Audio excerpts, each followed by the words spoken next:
How does a petunia get its color? There's a gene in the petunia that tells the cells how to produce a protein that makes the color. Well, almost 30 years ago now, scientists were studying that gene in the petunia, trying to figure out how it worked. And what they found when they gave the petunia an extra copy was that they indeed got more purple flowers, but sometimes they got flowers that were spotted, striped, or even all white, and couldn't explain it initially. And so what they found was they had tapped into a natural process that cells in the petunia were using to turn down genes. And wherever there was white, the gene was turned down. This process is called RNAi.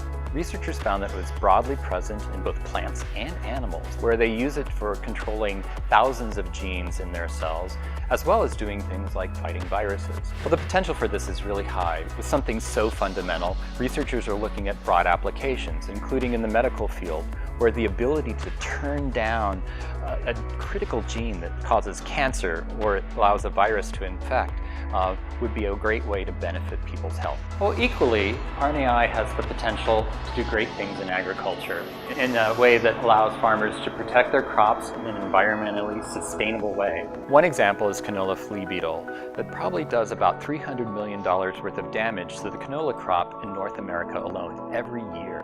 One application we're trying to develop is to spray the RNAi onto the leaves. The pest consumes them, specifically turns down a gene that is important for it to feed on the crop, and we protect the crop. Another exciting example of RNAi application is in honeybee health. So approximately a third of our crops are pollinated by insects like bees. So protecting the bees protects the crops. But bees are under threat. One of the biggest threats there is the varroa mite.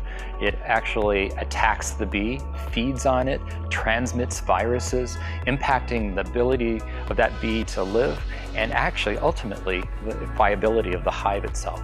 Using RNAi, we're working on ways to apply it so that the varroa mite can be specifically controlled through its genetics. The specific sequence that's important is unique to the mite and not the bee, and by turning that down, we reduce its ability to infect and cause damage. Well, RNAi approaches are really useful for a variety of reasons, not only the specificity that we've talked about, but also because they're naturally present in the environment. Our diets contain RNA every day, both from animal and plant sources, and they readily break down. Microbes recycle this stuff really rapidly. Well, RNAi is one of the many ways the crop protection industry is innovating, providing tools for farmers that will allow them to be productive not only now, but into the future.